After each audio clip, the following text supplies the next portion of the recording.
My name is Ellie Gold. Welcome to the Gold Institute briefing, International View of U.S. Elections.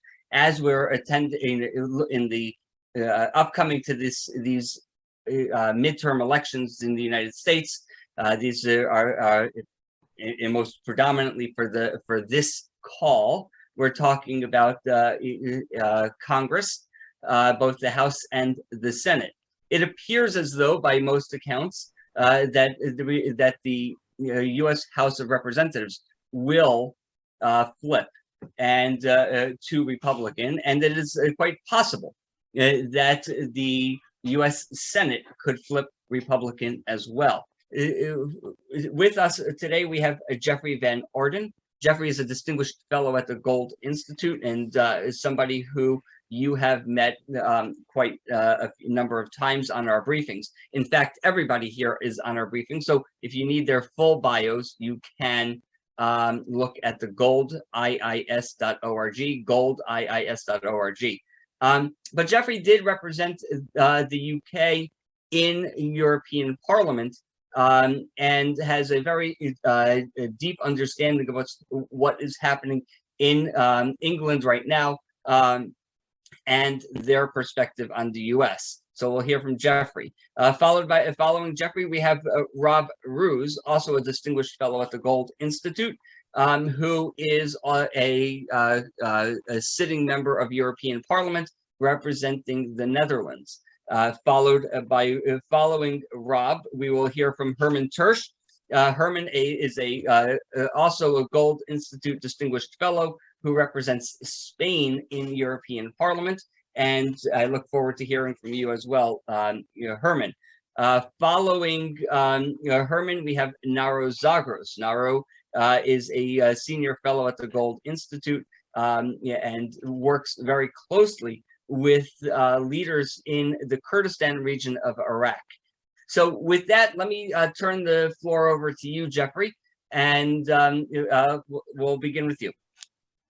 Thank you very much, Eli, and good evening to everybody, or good afternoon to some of you, depending where you are.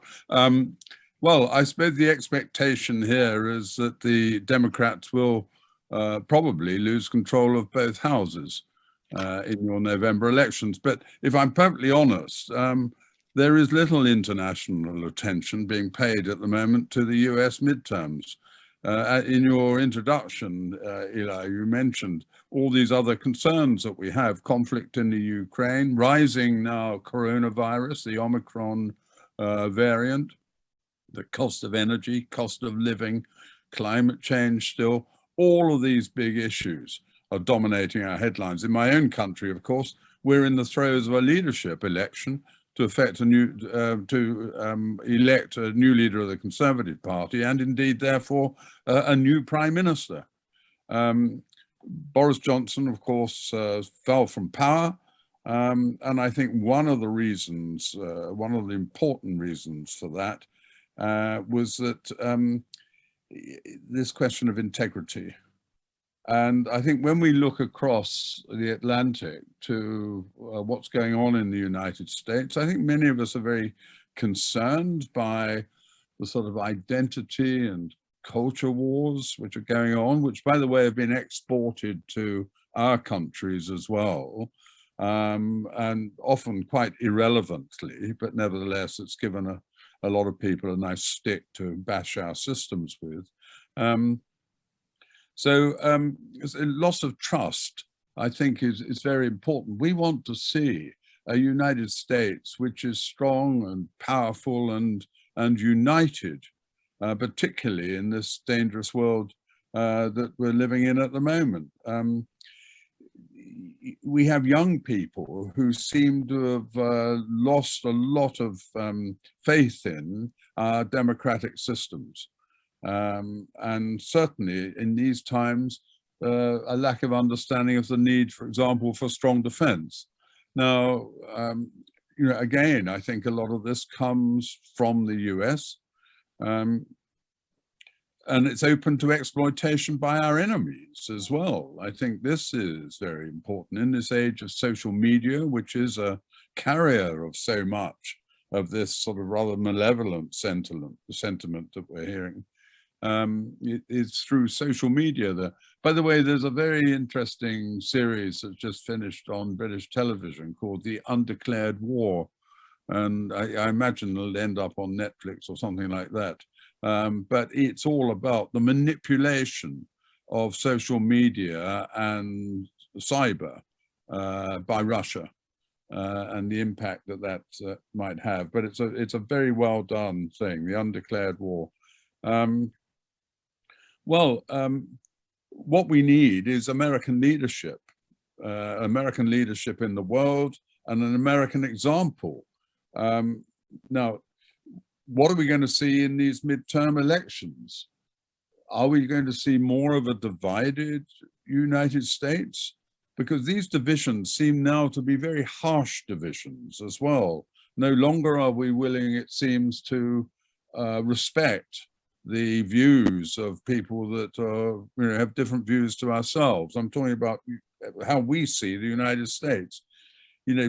People are assumed to be malevolent, not just wrong, but malevolent in their views. And this is becoming, it would seem to us, very deep-seated. And I hope, therefore, we're going to have a Congress and a Senate that, or a House and a Senate that are, I won't say more moderate, but at least more reasonable and understanding, and are interested in strengthening our democracy, not weakening it. And I hope also there isn't any move towards increasing isolationism by the United States. We need America in the world. I mean, I could give you lots of instances where the United States could do more. And of course, the Ukraine crisis is with us at the moment. I'm not sure what the mood in a new Congress will be over increasing assistance to the Ukraine, but also, and I come here to a theme which you will have heard from me quite often. I mean, what a missed opportunity with Turkey, for example, because we want to see a Turkey that fully identifies with the Western democracies and the Western alliance. Turkey has the key to the Black Sea, and that could be crucial to a lot of what's happening in the Ukraine at the moment. So we know that in every midterm, the governing party in any case tends to take a bit of a thrashing. And we know Biden is not popular, and he has little international credibility. It remains to be seen how he's going to get on in the Middle East. It'll be interesting to hear from our friends who are in that region, what he's actually going to bring back from that. Excuse me.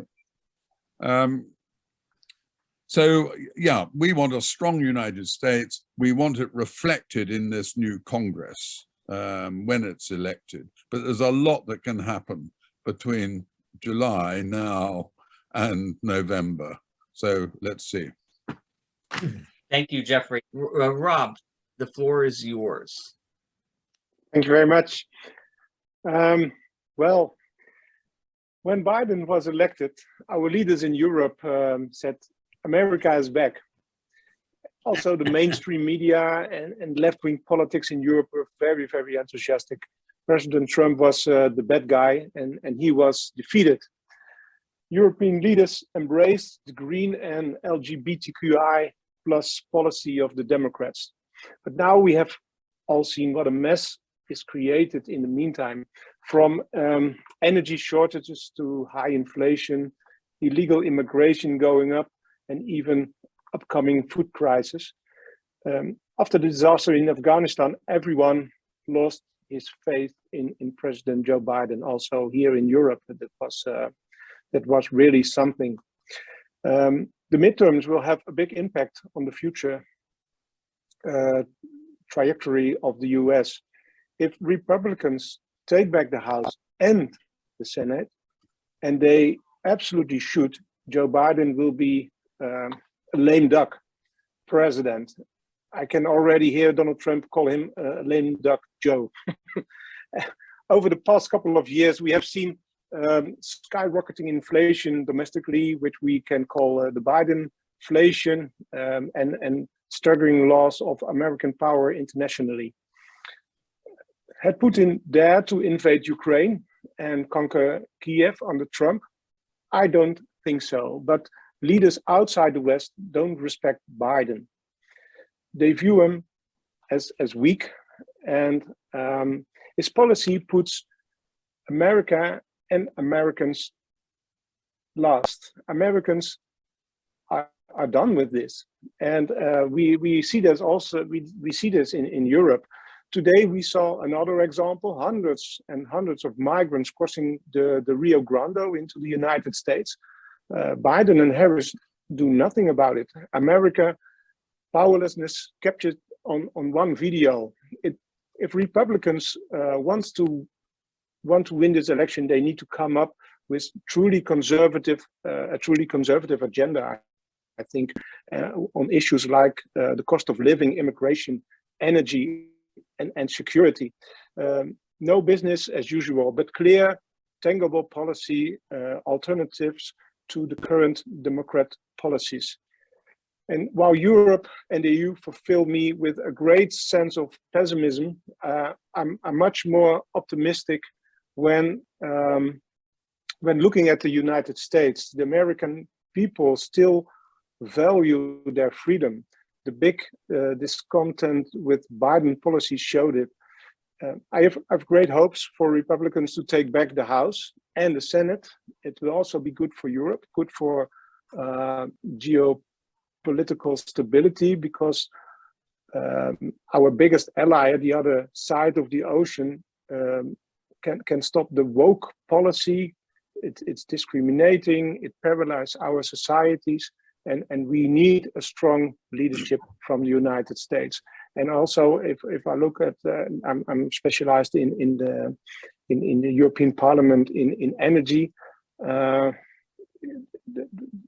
I think the United States, they under President Trump, they were exporting energy, and now they also depend on energy on Arabic countries. And I think energy is the most basic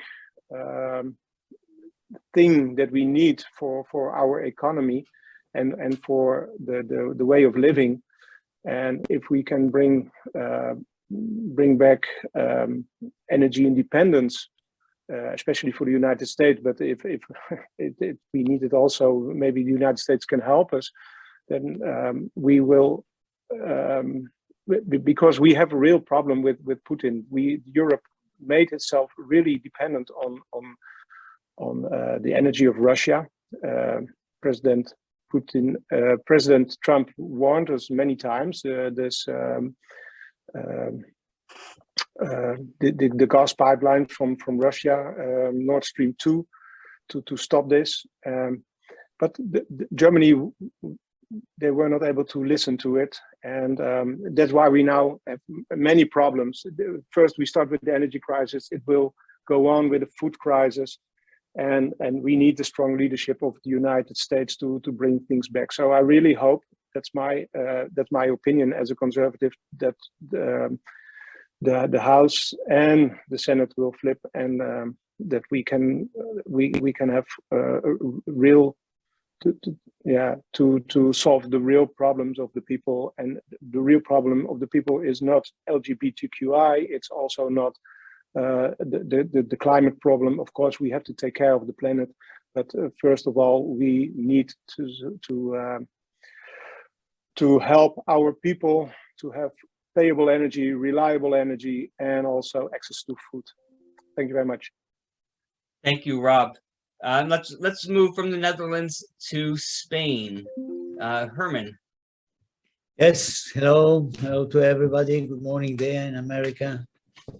Good evening here. Well, we are very much looking forward to see what happens in this midterm elections. We are highly interested. We are seeing everything is breaking down. I think here in Europe, everything is changing. There is, I would say, we have a cultural crackdown when we see what is happening with the axis of Paris, Berlin, which are more or less you can. I used today, I was with Stoltenberg. Stoltenberg was here in the Committee of Foreign Affairs, and I asked him about the mood in other countries towards this. Well, frankly said, I used the term sabotage from sides of Germany and France to the defense efforts of Ukraine, which I think it's not an exaggeration, and which is being seen by other countries with increasing, let's say, anger. So we are seeing many deep movements in Europe, starting on the 24th of February with the invasion, and I think it will get deeper.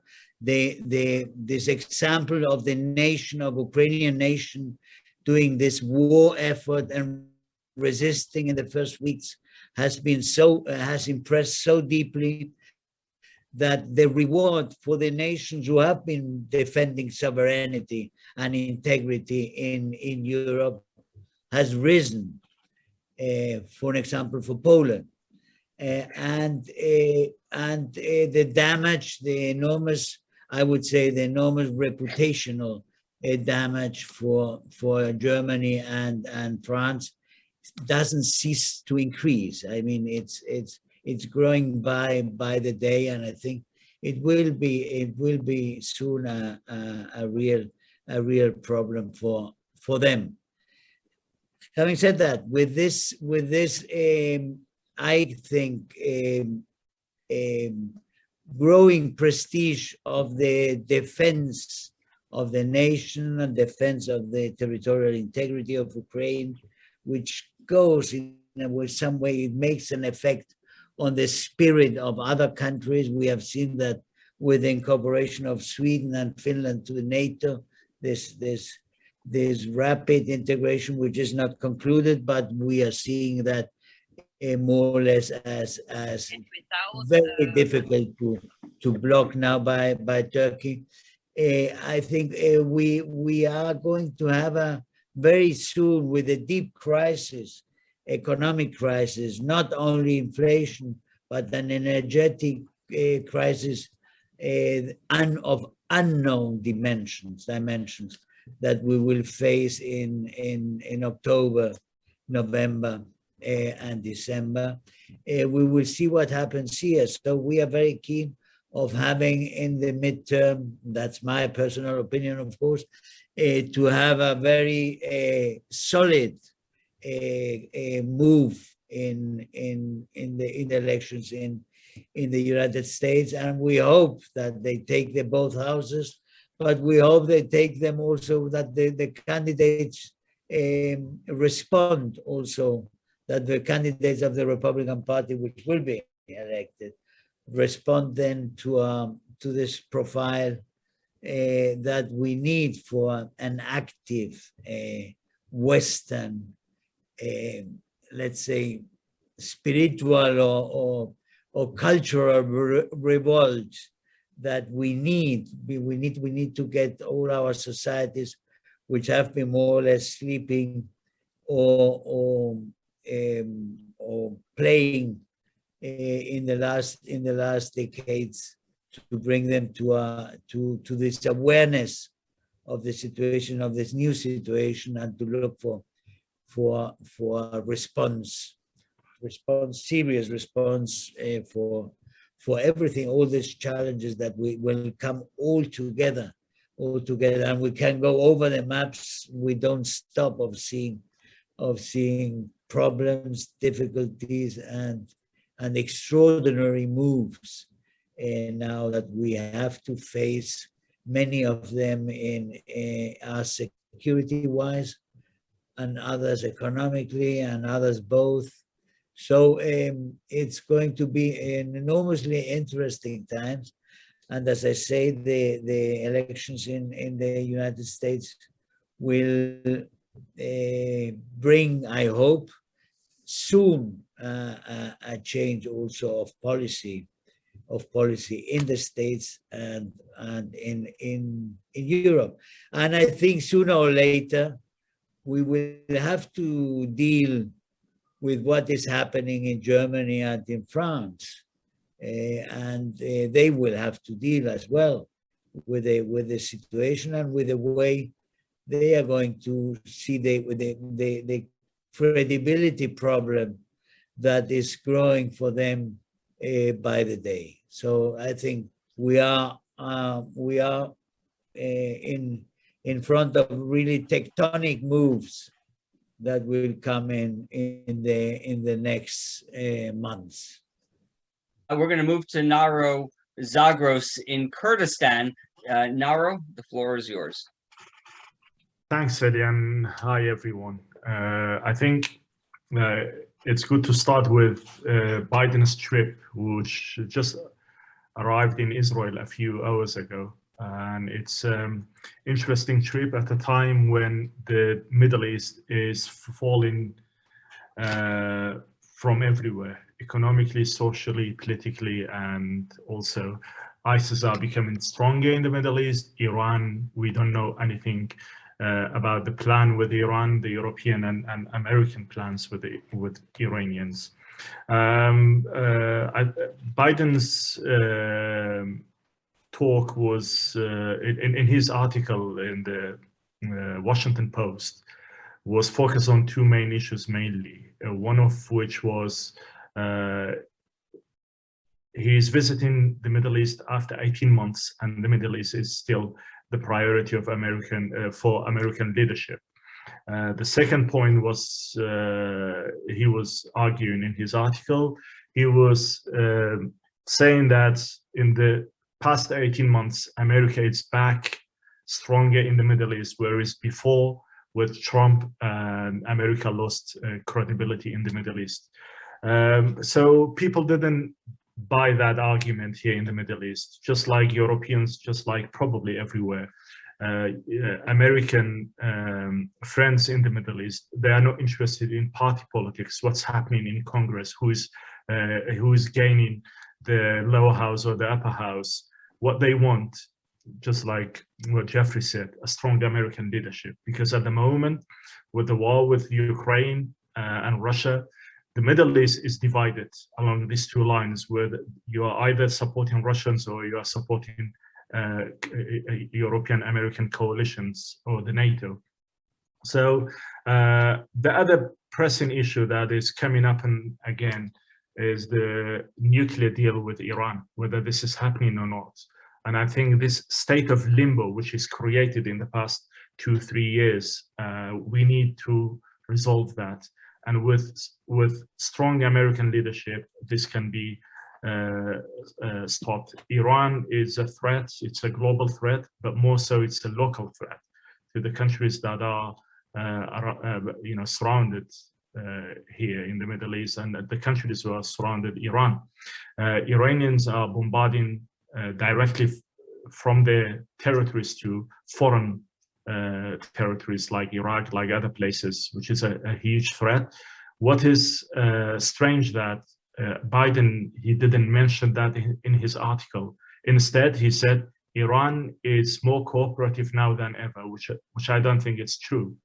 And also, he argued that Iran's activities in Iraq, in Yemen, in Syria, and other places are no longer the same as it was 2 years ago, 3 years ago, which again, this is not what we see on the ground.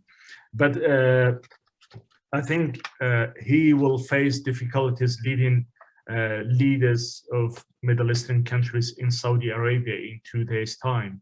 And I think two main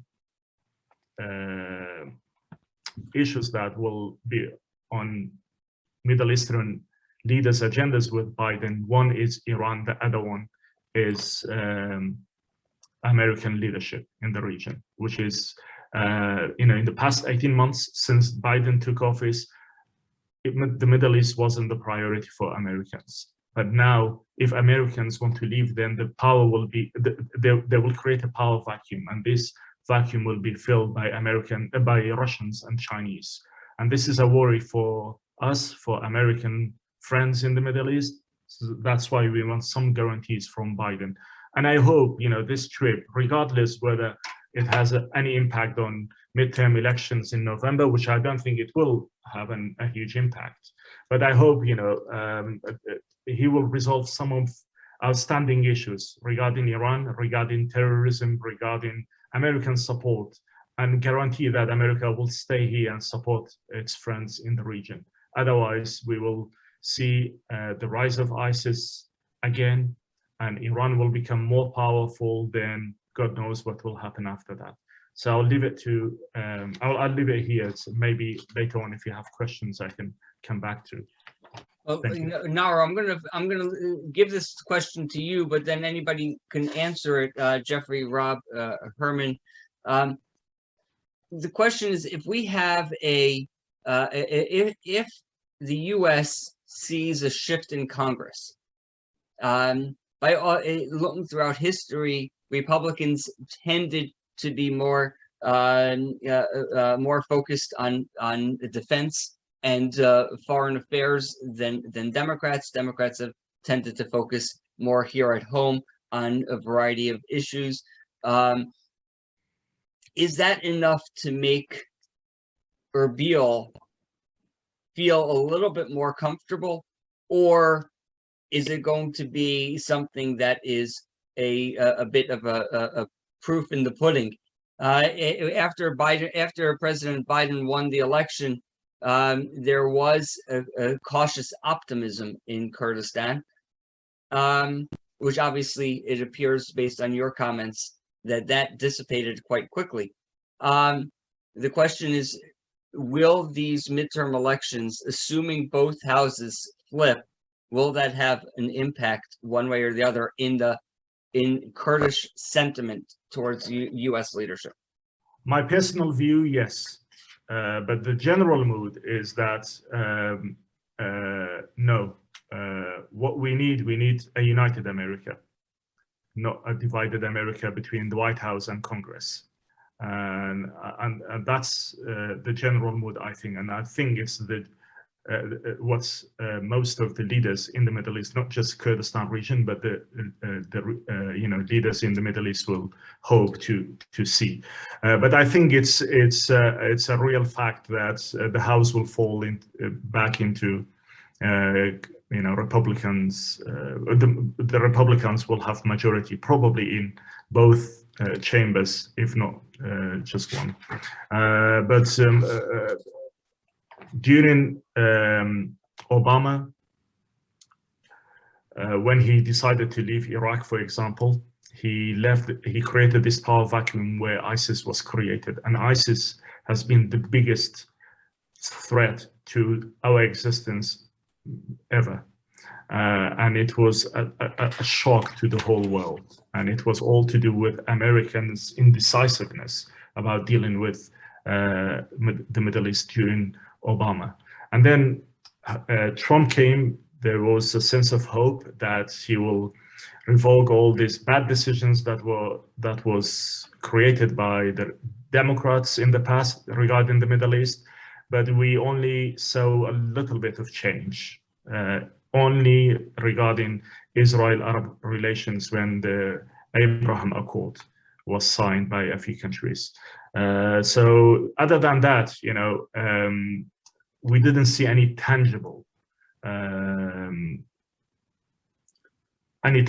policies on the ground. Regarding Iran, for example, Iran was isolated, obviously, but it didn't prevent Iran from interfering with countries like Iraq, with Yemen, with countries like Yemen or Syria or Lebanon.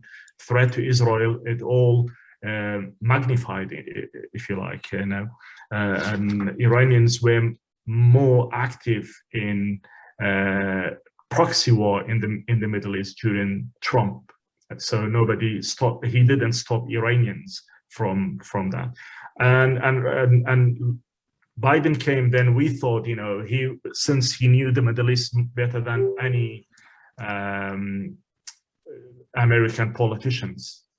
He has visited Iraq 30 times in the past, just Iraq, and also the whole region. So he was a knowledgeable guy. We had this hope that since he understands the Middle East, and since he understands the urgency of the American friends on the region, that we need strong American leadership and we need American boots on the ground to tackle some of the problems, to tackle problems with terrorism, with Iran, with other threats coming from regional powers. We didn't see that, and it was a sense of disillusionment, if you like, with Biden administration. But right now, again, you know, knowing what we are facing at the moment and knowing how things are difficult with the way things are after the war between Russia and Ukraine, I think most leaders, coming back to what I said earlier, most leaders in the Middle East want a united America, not a divided America. Thank you. Okay, thank you. Geoffrey, Geoffrey, Rob, or Herman, did you have anything to add to this question? Yeah, well, I just want to say something about the Trump phenomenon, because I think, you know, we can all recognize, if we're fair about these things, that Trump's foreign policy was actually quite successful. And it's in the area of the Middle East that we saw the greatest successes in that respect. But you can't get away from this whole issue of personal integrity. And I've mentioned it just now, and it's a factor, I think, particularly amongst younger people, but in all of our political systems. And I see the specter of Trump now still there in the background of these congressional elections. You know, I don't think we want Trump back again. We want a Congress and a presidency which can be united, where all these deep divisions can be softened, if you like, because a strong America at home is a strong America abroad, and that's really what we want to see. So, yeah, I hope if we have Republican majorities, and I hope we will have in the Senate and the House, then they will have sense not just to drive further on these sort of ideological battles, but to try and play onto the strengths and build the strength and power of the United States in a way that the rest of the world will welcome, or the good parts of the rest of the world will welcome. Sure. Herman? Yes, well, yeah, I agree with Geoffrey that maybe in this situation, another alternative to Trump would be easier to manage for this for the new situation.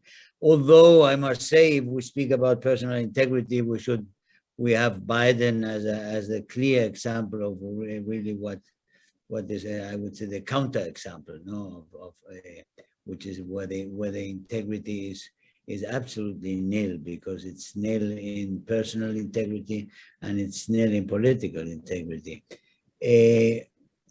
Anyway, I have the impression, I wanted to ask you, I have the impression if the Republicans get both houses, it will be very difficult to avoid that Trump brings the candidacy, no? That's my impression, no? Well, I think that's going to be that's a question that is, you know, the $25,000 question, or in this case, I'll go with the 25,000 euro question. It really remains to be seen, and I think that the president has his has everybody on their toes. In my personal view is that he's not going to run again, regardless of what happens in 2022 in the midterm elections, and you know, barring some bizarre landslide, which I don't believe is going to happen either.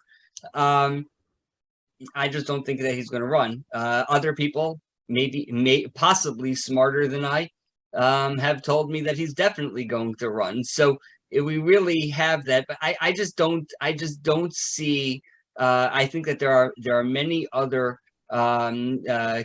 potential candidates who will do very well, and with his support, can really win in 2024. I also, on that note, it appears on the current crop of Democrats, I don't see anyone that necessarily has greater support than those like President Trump. I didn't say President Trump, I said than like President Trump. Whether it's a Ron DeSantis or a Kristi Noem or others, I believe that they have a far greater support right now than the current crop of Democrats. But again, the question is always that you all ran for office, and the hardest question to ask is, can Joe Biden win? Win against who is the question. This unknown is always the hardest question to answer. So that really remains to be seen. My opinion is that Donald Trump will not run, but he will support and he will be the kingmaker, like we've seen so many times before. Rob, did you have anything to add?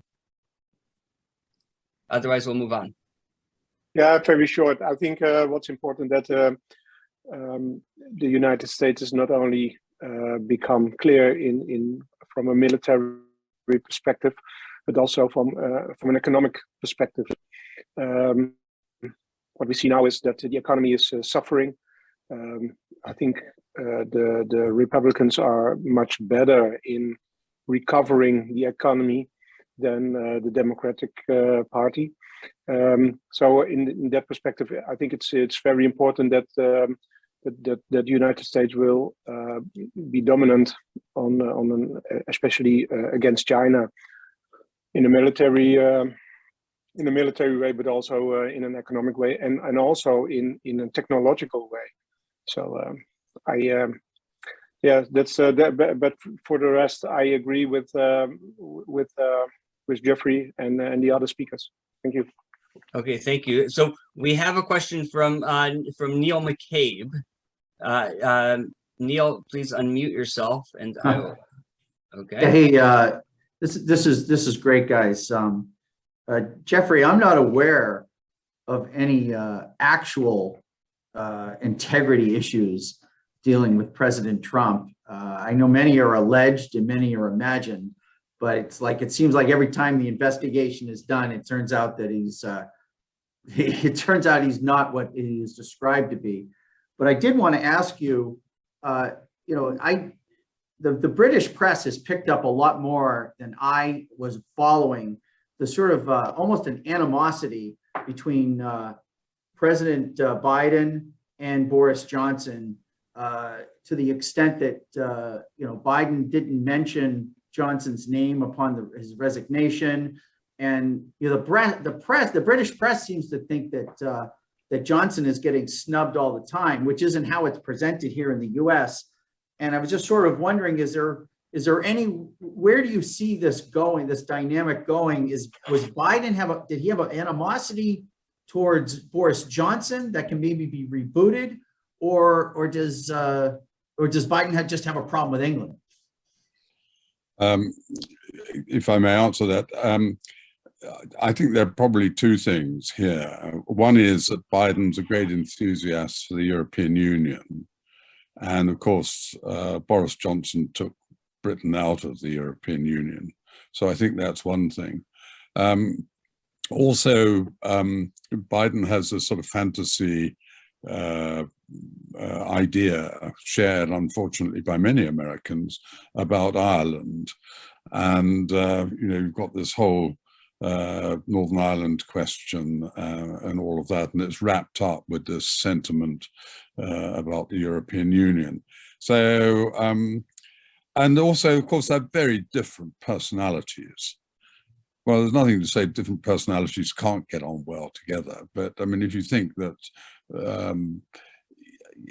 Boris Johnson's all about what we call boosterism. He's all about bravado. He's all about, making a splash. whereas Biden strikes us as being sort of fairly quiet, cautious, quite dignified sort of chap. So they're very different characters as well. I don't know whether there's any personal hostility. We haven't seen that, quite honestly, but I can imagine, for the reasons I've given, that this, maybe it infects some things. And just to follow up, if I could, Geoffrey, is back in the day when I was a young boy in short trousers, Republicans and Tories used to get along. There used to be conversations. It wasn't just Reagan and Thatcher. There was a real intellectual cross-pollination. Yes. Is there any chance of that coming back if the Republicans take the Congress? Yeah. I mean, there's no exact parallel, of course, between political parties or systems in any of our countries. But I think historically and traditionally, we see the Republicans as our natural sort of allies. But, I can think of where you've had a Republican president and they've looked across to the UK, and we've had a Labour prime minister there, and they've all thought he was wonderful, again, mistakenly, I think. But so I think when we look at one another's countries, we have this sort of embodiment of the nation, more in the person of the president, and this our idea, let's say, of the United States. And people in Britain don't see these sort of partisan divisions in the same way as you would do. And I think when you look at Britain, or probably any other country, you have a generalized view, and you imagine all the prime ministers are going to share a similar sort of outlook on relationships with the United States. Actually, I'm very partisan, whatever I look at, unfortunately. Thank you. Thank you, Neil, for your question. We're going to move on to John Wolstetter. John? Yes, okay. Just some comments here. First, on the U.S. elections, I completely concur with Ellie that, and we've had this discussion going on, that Trump is not going to be the candidate. He clearly wants to run, but he has even acknowledged that he's feeling his age a bit, and that's the least of it. I think the public, there's a segment of the Republicans who simply won't vote for Trump no matter who he runs against. So you can say if he's running against Biden again, which I don't think he'll be the candidate either, that in a moment, or the cipher of a vice president we have, all logic is they should vote for him. But I know people who voted for Hillary because they hated Trump, who are otherwise sane, and the same thing in 2020. So that's a big problem. Independence also, he has that problem. And what a lot of Americans, growing number want, myself included, is Trump's policies back, but in the person of, let's say, Ron DeSantis, who has really advanced a great deal. On Biden, in the last week, there has been the first concerted move by leading media powers like the New York Times to start pushing Joe Biden off the cliff. Literally, there were like 6 articles after they've been covering for him all through the campaign and all through the first year and a half, as if he were, Winston Churchill and Ronald Reagan combined. They're doing this because the polling now is that Democrats overwhelmingly don't want him to run either. And the young people under 30, and I was stunned by this because most of these people know nothing about history. They're on social media, and 90 or is it 95% of them do not want him to be the candidate. It's the most stunning statistic I've seen in a long time. But Trump also has other negatives. I don't think Melania wants to be treated like Mayor for another 4 years. Their son will be in college, and he will not be left alone if his father is president. He will have to have Secret Service. He'll have to have a roommate who's been cleared, and he'll be ostracized. It'll be very difficult to do. I don't think that they want that. The other thing is, if Trump's candidates don't do that well in the reasonably close races, or if he loses ones thought easily winnable, he won't be able to raise enough money to run. He's only a paper billionaire. He isn't someone like Jeff Bezos who could buy the election and buy elections for 5 other countries if he was eligible to run. And he will not be able to raise money. And they're going to look at the races where, for example, Trump candidates pushed aside someone who was, let's say, wasn't necessarily a Republican in name only, but was not to Trump's liking. And if he costs them the Senate, it's conceivable if the election is closer than it looks now, that they will, then there is no way he is going to be the candidate. Biden, they'll wait till after the election and they will be able to dump him. He is, by the way, Europeans are getting a press which is even worse than ours on this. Biden is compromised totally with the Chinese. The Biden crime family has taken tens or hundreds of millions of dollars. Hunter Biden is getting paid millions of dollars a year by these places and he's not even qualified to run a candy store. So that's a huge problem there. In the Congress, the House, it seems given that the House will flip, and it'll flip by more than a few seats. The Senate candidate quality has a lot to do with it. But right now, the Democrats are absolutely petrified. And if Kamala is elected, they're going to have the ultimate dilemma because if she steps in, she won't be elected.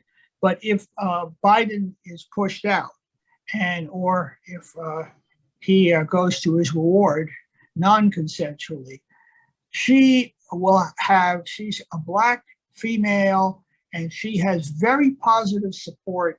I think it's 70% among Blacks and 80 or 85% among Black women who are key constituencies. Nobody else likes her.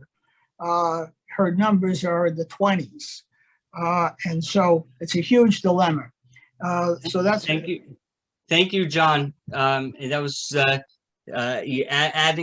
adding context to my remarks is important.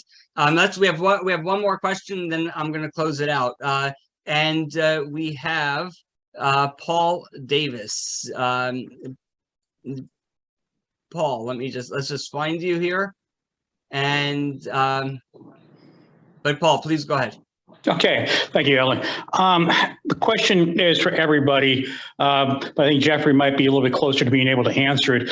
We can continue to talk about when the House and the Senate flip, if they do, Democrat, Republican, so on and so forth. My problem is, yes, I am a sworn to God conservative, but I'm a Reagan conservative. And my fear at this point is that when the House flips, many of the Republicans that are coming in are going to be extreme right Republicans. Similar to now, we'll have a Republican version of the squad that we have currently in the House, which may make it even more difficult for a Democrat president to deal with the House. If the Senate flips, it's not going to flip enough to give them a supermajority. So my question is, how will Europe or the rest of the world react to a U.S. government that once again will probably become unworkable because of the extreme ideologies that go back and forth? Yeah. Well, of course, there has been a division between president and Congress in the past. Sometimes it works, sometimes it doesn't. The last thing we want to see is a sort of stasis in American politics. We don't want to see you frozen, unable to do anything, unable to, I mean, if there was a big aid package, for example, to go to somewhere like the Ukraine, we wouldn't want to see that being blocked for some party political reasons or whatever. So I think that would be our fear. Let's hope that those elected to Congress are all responsible people and they're not already just fighting a presidential battle that's going to come up. By the way, I should just mention, and I don't know anything about him really, I'm particularly interested in Wisconsin 03, where my namesake is running as a Republican candidate, a chap called Derek Van Orden. But I don't think we're related. But I just thought I'd throw that in. Excellent. Let me just pose a question. Let me just pose a question to Herman and to Rob. In 2022, the elections, what are you as sitting parliamentarians? What are you looking for in your relationship with the new Congress, regardless of what happens in the election? Herman, we'll start with you. Well, I think we are now looking forward also to a major change in the European Parliament. That is our major objective now. We goal that we get a correlation of forces that was unknown till now in the European Parliament, which could be really more closer in connection, in affinity to a Republican majority in both houses. What could really also change a perception for us, for Europe in general. I think it's very important. I was stressing before this question on Germany and France. I think this is a major development that we have. This weakness of the Franco-German, let's say, nucleus or axis, as you like to call it, inside the European Union will be very important for the development. We will have a stronger position of all the Eastern European countries in the European Union and in the Council, and this position will be a counterpower to an axis that was not contested till now. So in this sense, we have a development which is going to be very interesting, but it could be very transcendental in this sense. And for us, it would be naturally ideal to have a solid majority in both houses in Washington, because we could deal with things with another way.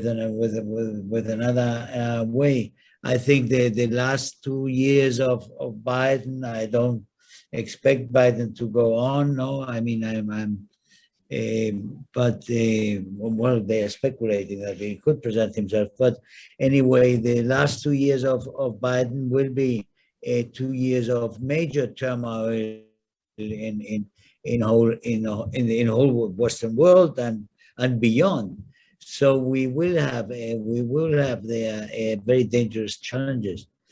But I think we are, if we have this way that in Europe we get the conservative forces growing and the national factor also getting weight through the Eastern European countries, Europe will have quite another face to look at, and this could be, as I say, major change. Thank you. Rob, did you have anything that you wanted to respond? Yeah, it's very short. What I'm looking for is realistic politics. I think that's very important. Everything is based on ideology, like climate, this whole woke agenda, etc. It's not serving the people. We should have realistic politics that serving the people, makes a strong economy, and with a strong economy, you can you have power all over the world. You can put sanctions on other countries, but also military power. And I think we should come back to earth, wake up, and because we all can see that this this left-wing agenda is just not working. The Western world is a mess, and I think we are at the end of a period, and I hope we will from here go up. But if this left-wing agenda is going on for too long, well, I'm afraid that China will take over. Iran is also mentioned. It's a threat, and yeah, if you want to lead the world, you need to be strong, and you need to have a strong economy, and stop all this nonsense with climate. Is, of course, the planet is important, but this climate policy, we can spend a dollar or euro only once, and if you spend it on the wrong things, then yeah, you have a problem. Thanks. Just a quick yes or no answer, Rob. If Congress flips, will you have a better working relationship than you currently have with Capitol Hill? Yes, for sure. Yes, absolutely. Okay, thank you. I know we're 3 minutes over, but I want to give the final word to Naro Zagros, who has his hand raised. Thanks, Eddie. It's something not related to American politics, but a question to Geoffrey, perhaps. Oh, where is Geoffrey? I think he's gone. No. No, Geoffrey's here. Oh, he's here. Okay. Yeah. You know, this morning we had 8 candidates to replace Boris Johnson. Today, now we have 6. Nadim Zahawi and Jeremy Hunt are out. Jeremy Hunt, by the way, was my I would have voted for him in the end. So who do you think might win the race, or to be, you know, who are the 2 persons who will go to the ballots? Yeah, and by the way, I'm sorry that the one candidate of Kurdish origin is no longer in the race, Nadim Zahawi. Yeah. So, but it looks as though the front runner is Rishi Sunak, and pressing quite closely is Penny Mordaunt. So it could all change. You know that members of parliament are the most unreliable constituency of voters. So they say one thing to one lot of people and do something else when it's a secret ballot. So, and of course, everyone's looking at their positions that they want to have in the future, as well as, I hope, trying to choose the best possible candidate. But at the moment, they're the 2 front runners. Liz Truss might come up more. But I would say now it's going to end up as Truss of Sunak versus Mordaunt. Thank you. I want to thank everybody for joining us. Thank you to our panelists. I think that it was enlightening to hear exactly what others are thinking.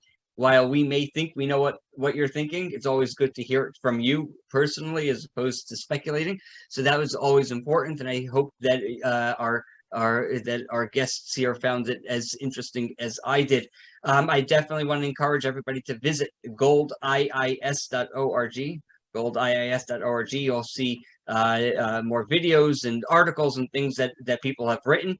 And I would definitely encourage you, if you are so inclined, to click on the donate button on our website as well. So therefore you can support the Institute and support the work that we do. I would like to thank everybody again. Thank everybody for joining us. And for those who can stay, we have one more question. I just wanted to end it so that way nobody was held hostage. But if we can ask one more question, Rahim Rashidi, or affectionately known by President Trump as Mr. Kurd, does have a question. So Rahim, the floor is yours. Thank you very much, Mr. President, for this opportunity and for this great meeting. I would like to say today is 33rd anniversary of assassination of Dr. Abdurrahman Qasimlu, Secretary General of Democratic Party of Iranian Kurdistan. It was happened in middle of Europe in Vienna, as you know. But I would like to say Belgium lawmakers give initial clearance to release of diplomat convicted of terrorism, Asadullah Assadi, an Iranian diplomat currently serving a 20 years prison sentence in Belgium on terrorism charge. I would like to request to Honorable Robert and His Excellency, Mr. Herman, to take care of this case, because this kind of the step by European government, for me as Kurds, that means support terrorism and help Iranian regime in Europe to against European values as human rights, as freedom and others. Thank you very, very much. Herman? Yes, I wanted only to say that I understand him completely. He has my full support. I told already some friends of us, some Iranians, and but I must say we are very used to Belgian authorities. We have three Spaniards who are accused of a coup d'état in Spain, separatists. We have them here. They were protected by the Belgian law. And we have here one of the most dangerous men who is being looked for by Ecuador, who is the former President Correa, with the connections with the drug trafficking in Mexico, with almost everything, conspiring against democracy in Ecuador, and he's free running around in Belgium. So Belgium is a very, very curious place in the sense of protecting European values, as you told us. I understand completely your outrage. Thank you. And